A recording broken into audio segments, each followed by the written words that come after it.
In our last episode, we finished off the Doom chapter. More people die or go missing in the Doom chapter than in any other chapter in the book. The final few memories in the Doom chapter allowed us to resolve the fates of many of them. But then our memory trail went cold. We now have to find another body to trigger a new memory. Heading down to the orlop deck, we see a trail of blood. Following it, it leads us to the port walk. At the very end of the trail of blood, we find a skeleton, and we can activate the memento mortem to find out what happened to him.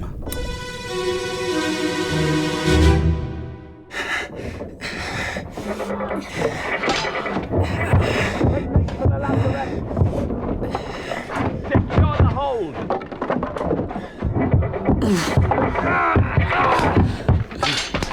Someone shoot the damn thing! A man gets shot through the wall of the port walk while hiding over here, and he's wearing a steward's uniform. But what was he hiding from? Peeking through one of the windows? What is that? Some sort of creature is attacking the ship. We see a ghostly figure draped in a dark cloth riding some sort of crab monster. He has a spear in his hand, and the other crew members are trying frantically to fight him off. In the next window over, we see two men retrieving weapons for the fight. We recognize one of them as the gunner, who died in a previous episode. And then the memory ends.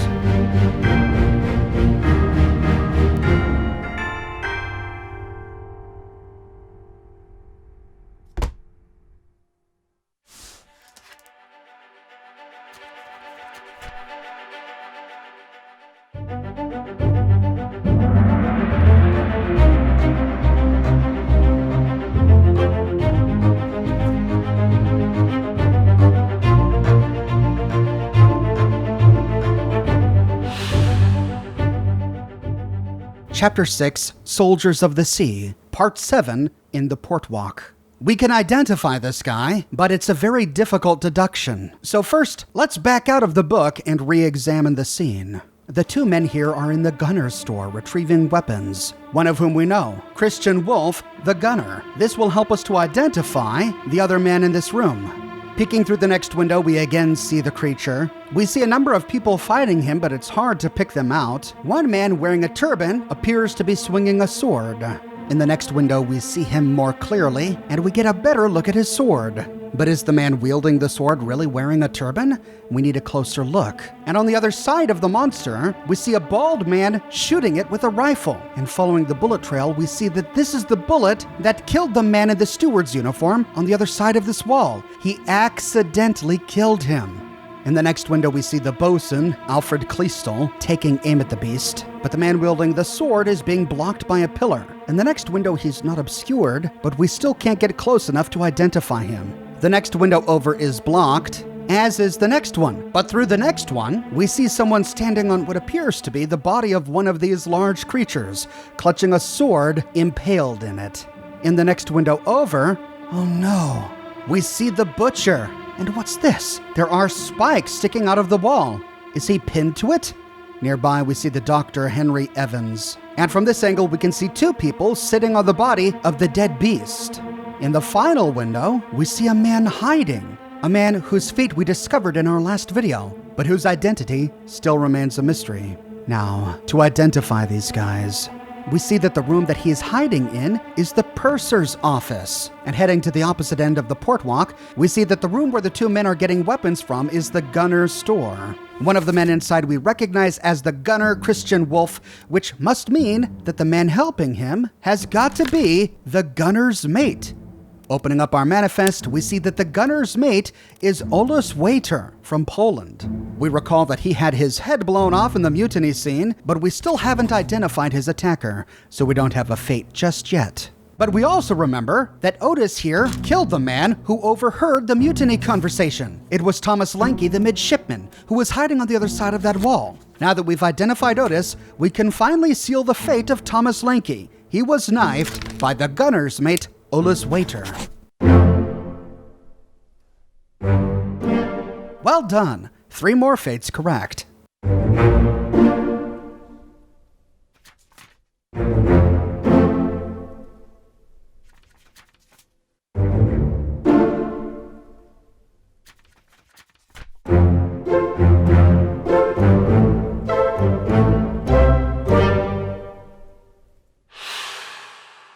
right, and this confirmed two of the fates we scribbled down in our last episode, including Wei Li, who was one of the Chinese topmen. This will make it much easier to deduce the identities of the others. Now, what about our victim? Well, we already know that he's a steward. He's wearing a steward's uniform. But taking a look at his drawing, he has dark features, jet black hair, and he doesn't look like he came from England. We can use this to deduce his identity. Taking a look at the other stewards on the manifest, there is only one left whom we haven't identified who doesn't have European features, and that's Zungi Sati from India. And we know how he was killed. He was shot with a gun. But even though we saw the face of the man who killed him, we don't know his identity yet. So sadly, we can't seal Zungi Sati's fate just yet. Now, moving to the other side of the port walk, we know that this is our butcher. We identified him in a previous episode, but is he dead? And if so, what are these spikes? We need more information before we can seal his fate. And finally, going back to the purser's office, we see a face we're familiar with hiding here. Now, when we identified him in our last episode, we saw him trying to flee the ship with two others, and he was carrying a bunch of books. In this room, we find a bunch of objects like those books. Taking a look at the glossary, we'll learn that a purser is an administrative official, accounts for all cargo value and trade transactions, manages a small item store for crew, an administrative official who likely keeps all accounts in big books, and would probably want to save a few if he was fleeing the ship. So it's safe to say that the man hiding in the purser's office is none other than Duncan McKay, the purser. That's all we can do for now, so let's activate the memento mortem to find the next body.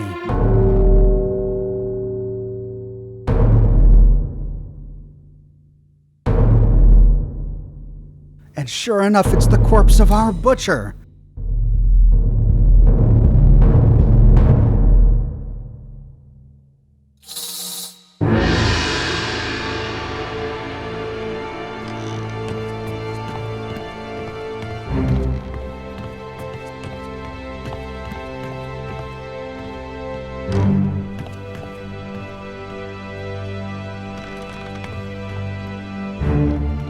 The ghostly trail leads us out of the port walk and onto the orlop deck. Let's see what happened to him.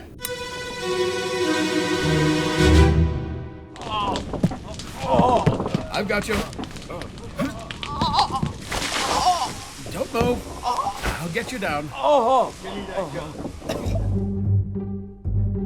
We see Henry Evans here trying to get the butcher down, but it's too late. We see spikes sticking out of his back, pinning him to the wall. And we heard the sound of water being splashed. Nearby, we see Nathan Peters trying to open a hatch, it looks like. We find the bosun with a gun in his hand, and another man whom we have yet to identify, reaching out for it.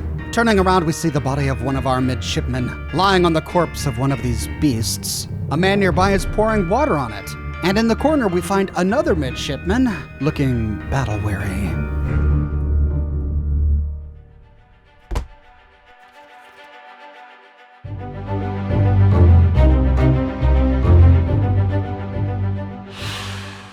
Part 6 on the orlop deck.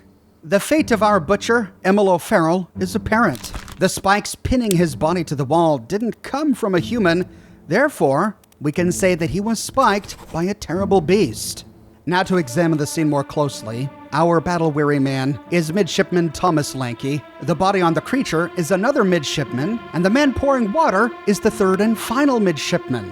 Heading behind them, we see the blood trail of the ship's steward going to the port walk. Examining the starboard walk first, we can peer into each of these cabins. One has a bunch of books. There are 2 windows to this room, but the other 3 are all blocked. So, heading to the port walk, we see the ship's steward hobbling to the spot where he eventually died. And peering into the purser's office, we again find our purser. Wow, he's still hiding here. That's all the clues we get from this memory. So we'll activate the memento mortem to pick up the next. And it's our dead midshipman.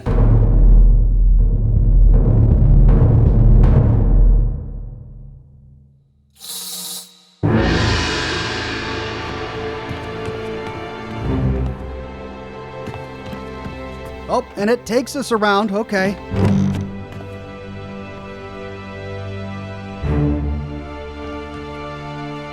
Well, at last we know what that big blood stain on the orlop deck was. It came from this beast. Also, perhaps it's water. We saw them pouring water on it.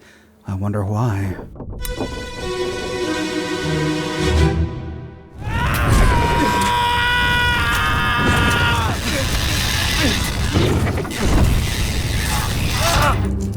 Holy cow! Oh, that screech was just chilling. We see our midshipman impaled, clutching the ghostly rider. He hopped on top to try and take him down, but he was screaming because he's burning to death. Nearby, we see his friend trying to defend him. The other midshipman is exhausted even here. The bosun races forward with a big gun, the one he was handing over earlier. Here we see the butcher, still stuck to the wall. And that painful face is just haunting. On the other side, we find two more corpses. One whom we can't identify just yet, but we know he's one of the Chinese topmen, and the other is our surgeon's mate.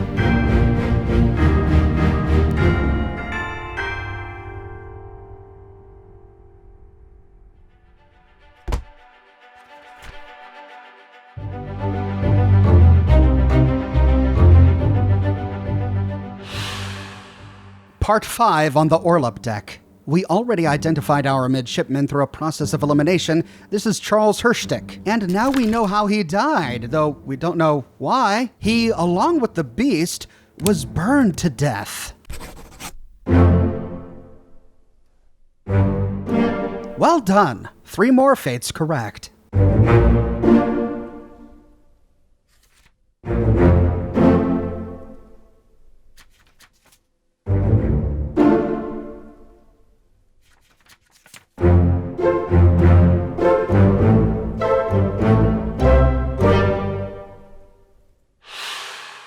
So we've identified the fates of all 3 midshipmen. Heading back to the memory, we can further explore the scene. Our Chinese topman and the surgeon's mate are covered in blood, and their heads appear to be severed.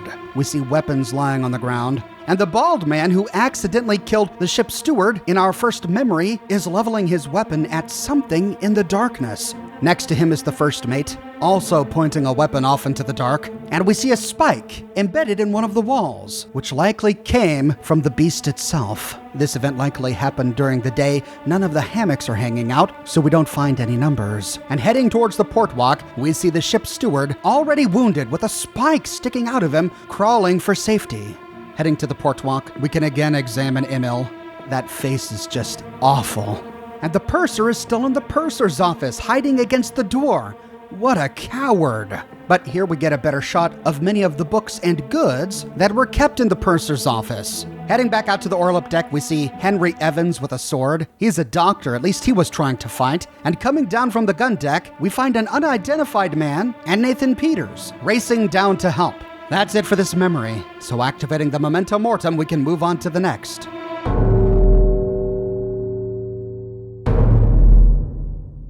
Oh, and it's both of these bodies we saw lying in the other section.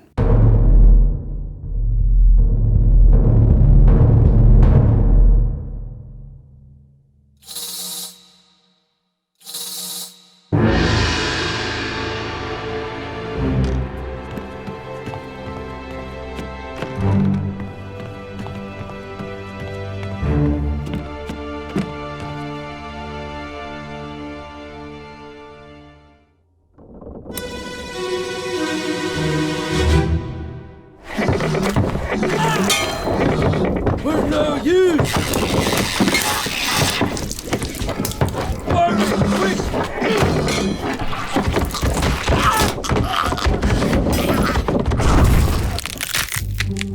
Oh! These two guys were decapitated by this creature. Here we get a better shot of the ghostly rider. The crab beast that he's riding snips off the heads of both of our victims here. Our Chinese topman and the surgeon's mate. The butcher is doing his best. Looks like he got a bit too close. Just after this, he got spiked. The midshipmen are working hard, but as we heard, they were of no use. That's when they called for fire. And we finally see how the fire was lit. Our last midshipman threw a flaming lantern onto the beast. It looks like flame worked, because after this, the beast died.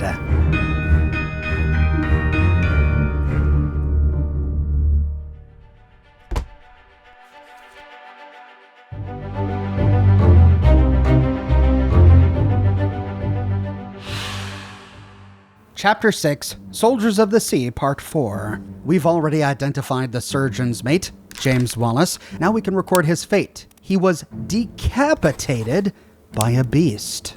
We can then put in the fate of our Chinese topman. He also was decapitated by a beast, but now to identify him, this one is tricky. There were 4 Chinese topmen.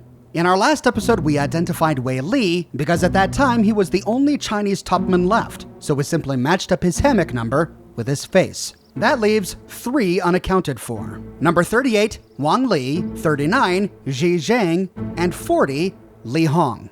If we take a look at the Justice at Sea sketch, we see 2 Chinese topmen sitting in the riggings.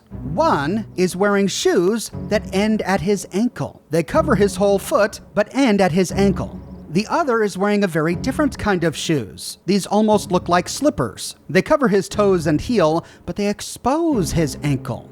Going back to Chapter 2, A Bitter Cold, we recall that early on in the voyage, all of the Chinese topmen who were alive were bunking together. We see that number 40 is wearing shoes that cover his ankle.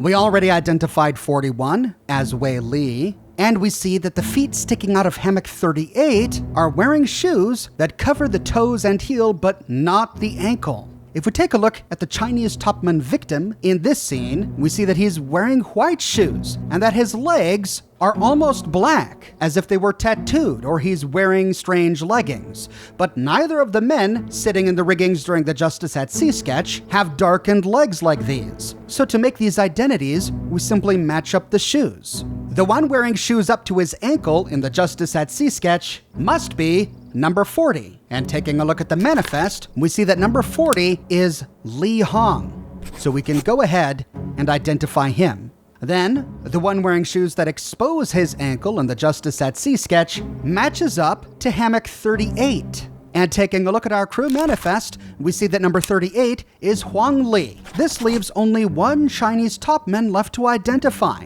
Number 39, Ji Zhang. Therefore, since he has darkened legs and white shoes and none of the other Chinese topmen did, our Chinese topman who dies in this scene must be Ji Zhang. Exploring the memory further, we see our ship's steward impaled even here, crawling for the port walk. And peeking through one of the windows, we find Edward Spratt, the artist. He's playing it safe. We see spikes emanating from the beast, proving exactly how the butcher died, and we find the first mate leveling a weapon at another beast, climbing downstairs from the deck above. The bosun races forward with a weapon, our bald friend gets a weapon from the gunner's store, and our gunner delivers a weapon. Then we see the gunner's mate opening the hatch to the cargo deck. We can then head upstairs to the gun deck. We see the beast clutching a spear, climbing down to the orlop deck. Behind him is one of our officers, one whom we have yet to identify, and then racing forward, we finally, at long last, get a good look at our man wearing the turban. And sure enough, in his hand is the scimitar. The scimitar we found hanging by his bunk. This is the conclusive evidence we need to identify this man as Omid Ghul from Persia, the only man who would wield such a weapon. And since we already know his fate, which we recorded in our last episode,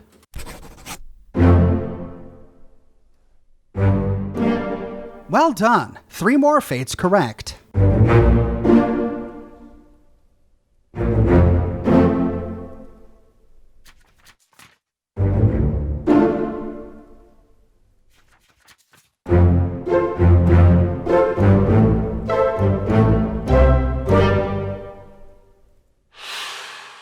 We're making good progress here. Near to him, we find another corpse pinned to a wall.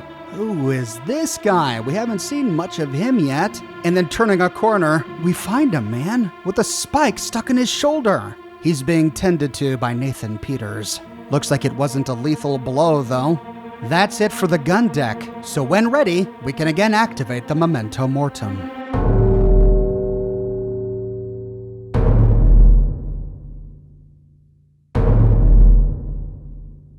We see that it's highlighting a body upstairs. Heading up to the gun deck, it's this guy, stuck to the wall.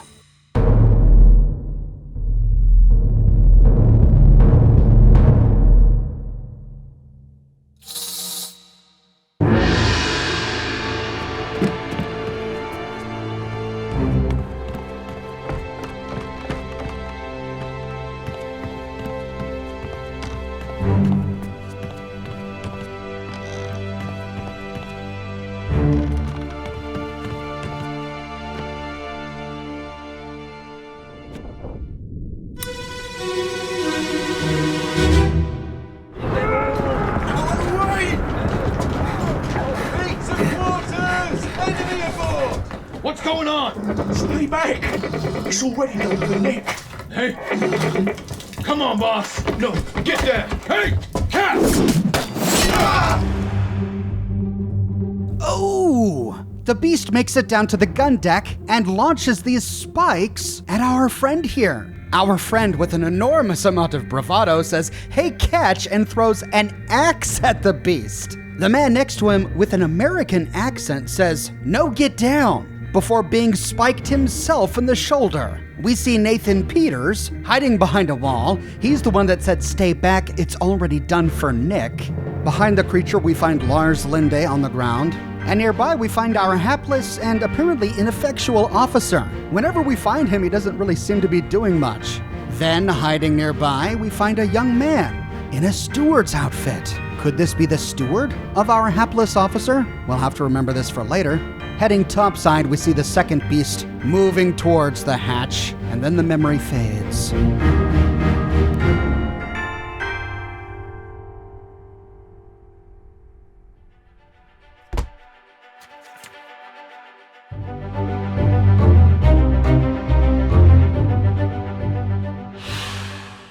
Part 3 on the gun deck. His face is still blurry, so we can't identify him, but we can go ahead and input his fate. He was spiked by a terrible beast. Checking out the drawing, we see a few more phases in this scene. Backing out of the book, we can further explore the deck. We find a body lying on the ground, impaled by a spear. Who is this guy? We haven't seen him yet. And then lying dead on the capstan is one of our Chinese topmen, the one whose shoes didn't cover his ankle. Hiding behind the capstan is Abraham Akbar, whose fate we already know. That's it for this memory, so activating the memento mortem. Sure enough, it brings us to our impaled sailor, lying on the floor topside. Activating the memory trail.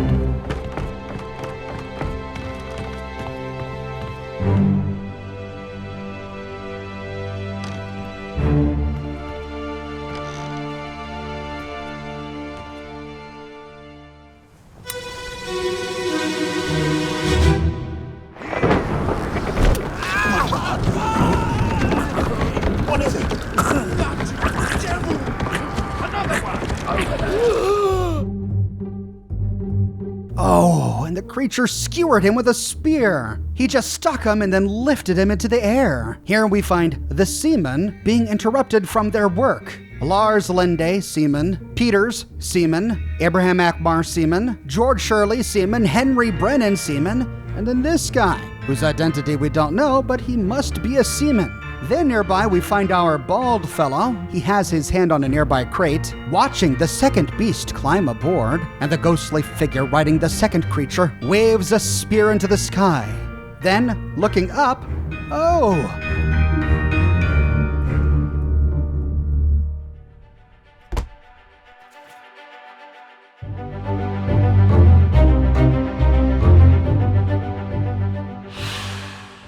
Part 2 on the main deck. We'll start by recording how he died. He was speared by a beast, and the key to uncovering his identity comes from the transcript in our last memory.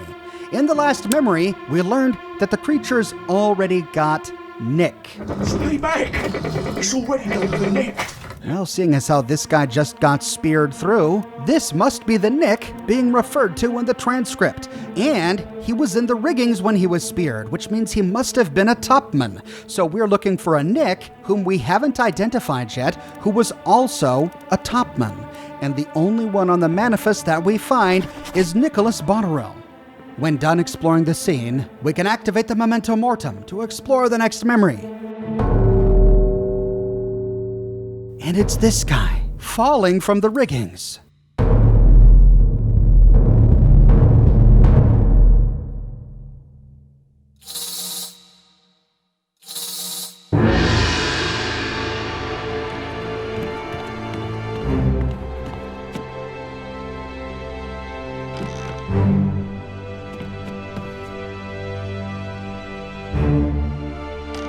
He lies where we saw his body in a previous memory, on top of the capstan.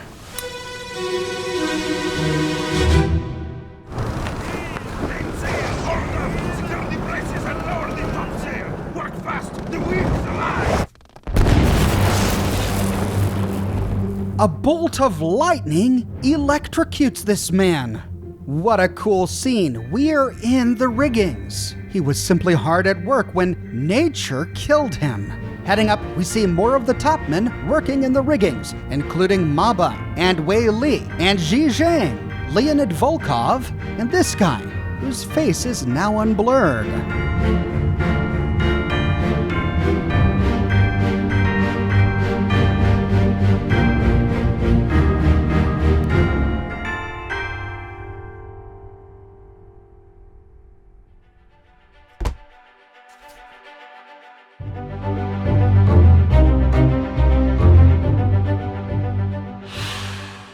Part 1 in the rigging.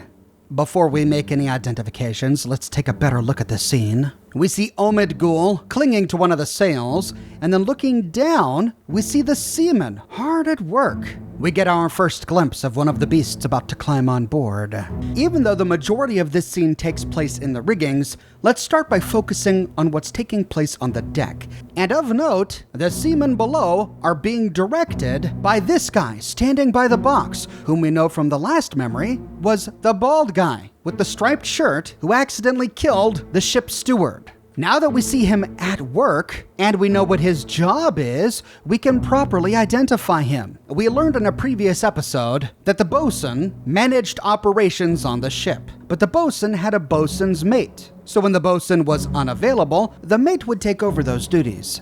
We've already identified the bosun, but we haven't identified the bosun's mate.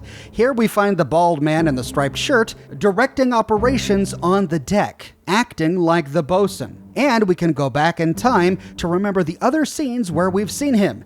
In the Doom, we recall seeing him fighting alongside the bosun against the Kraken. So it's likely that this guy is the bosun's mate. Taking a look at our manifest, we see that the bosun's mate came from France, and whomever was giving directions on deck spoke English with an accent.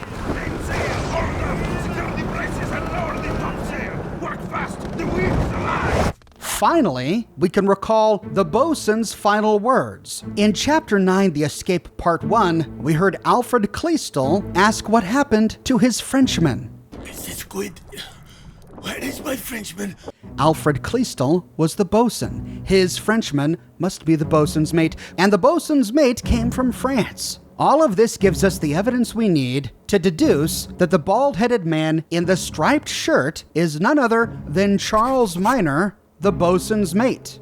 And we know how he died. The bosun was told that his Frenchman was torn apart. Is this good? Where is my Frenchman? The squid's gone. Your mate was torn apart. So even though we don't see him die, we can record that he was torn apart by a beast.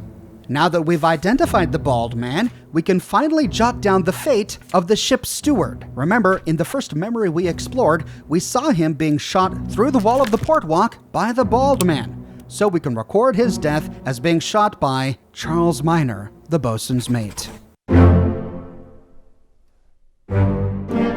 Well done. 3 more fates correct.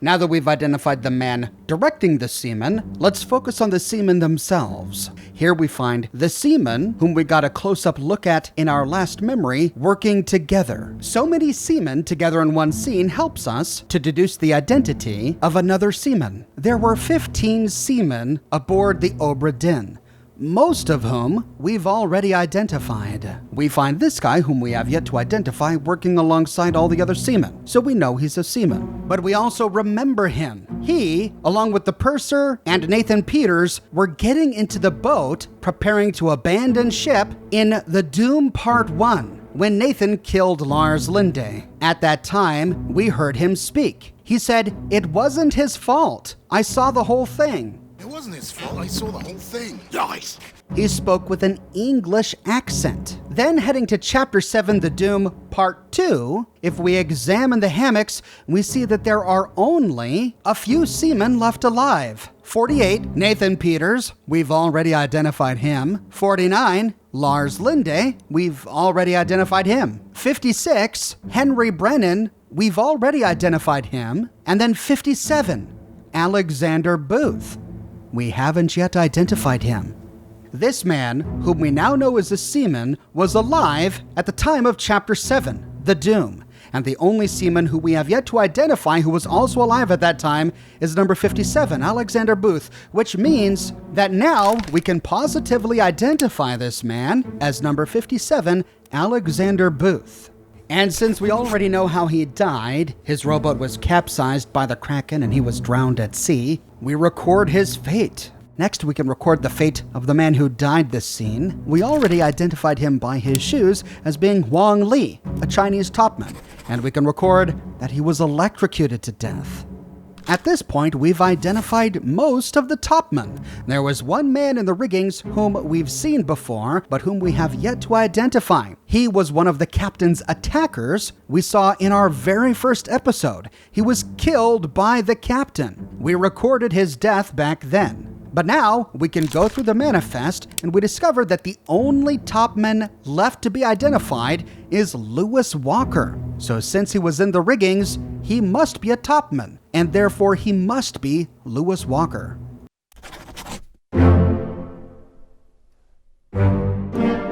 Well done! 3 more fates correct.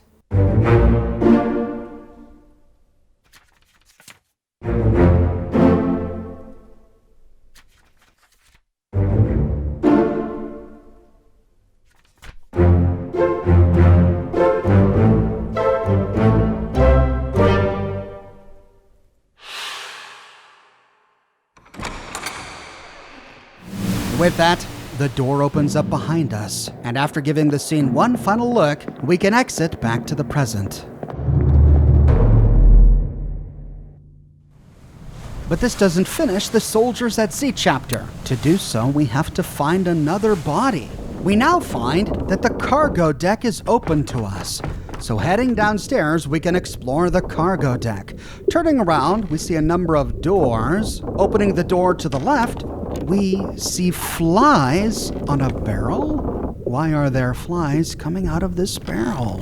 Heading out of this room and exploring the cargo room adjacent to it, we find the corpse of one of the beasts. It's in the bosun's store. Pulling out the memento mortem, we can explore the memory.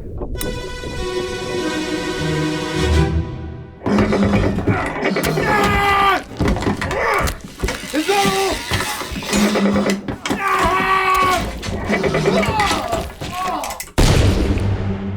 Oh, the beast is blasted at point-blank range by this guy wielding a huge gun. But it looks like the beast stabbed him through the heart with a spear at the same time. Turning around, we find Maba cowering in fear, and near to this, we see Alexander Booth doing his best to help. Peering up, we see Omid Ghul wielding his scimitar, trying to help, but that's it for this scene.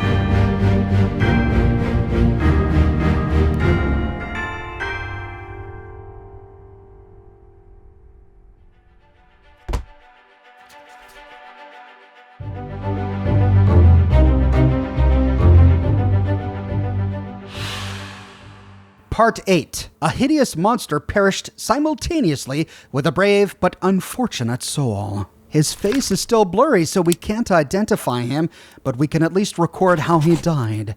He was speared by a terrible beast. The drawing tells us that there were a few more people in this scene. Backing out of the book, we can look up. There's Charles, doing his best to help out, but those are all the clues we get from this memory. Again, we hear the door open behind us, and so when done, we can return to the present.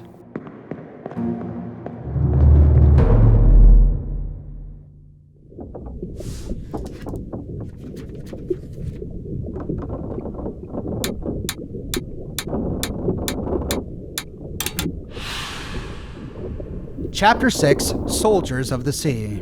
9 souls perished this chapter. These events took place shortly after leaving the Canary Islands. We did a good job identifying almost everyone, but there are still a few people left to identify. Now that the cargo deck is open to us, we need to explore it thoroughly to see if we can find any more bodies. And what was with those flies coming out of a barrel? We'll find out and put more pieces of this puzzle together in my next episode. If you don't want to miss it, be sure to subscribe and to click that bell notification button. If you have and you still feel like you're missing out on YouTube notifications, consider following me on Twitter at Oxhorn. I update Twitter manually with every new piece of content that I publish. I have a shirt shop with completely unique designs that you can't find anywhere else. My designs come on shirts in a variety of men's, women's, and children's sizes, and in a wide array of colors. You can find them on other products as well, like smartphone cases, pillows, posters, mugs, stickers, prints, etc. So if interested, you can find a link to my shop in the description below, or you can click here. If you like what I do and you want to support me in a more personal way, consider becoming a patron on Patreon or a member here on YouTube. But more than anything, I'm just so glad you're here watching this video with me today. Thank you so much for watching, and I'll see you soon with more brand new videos.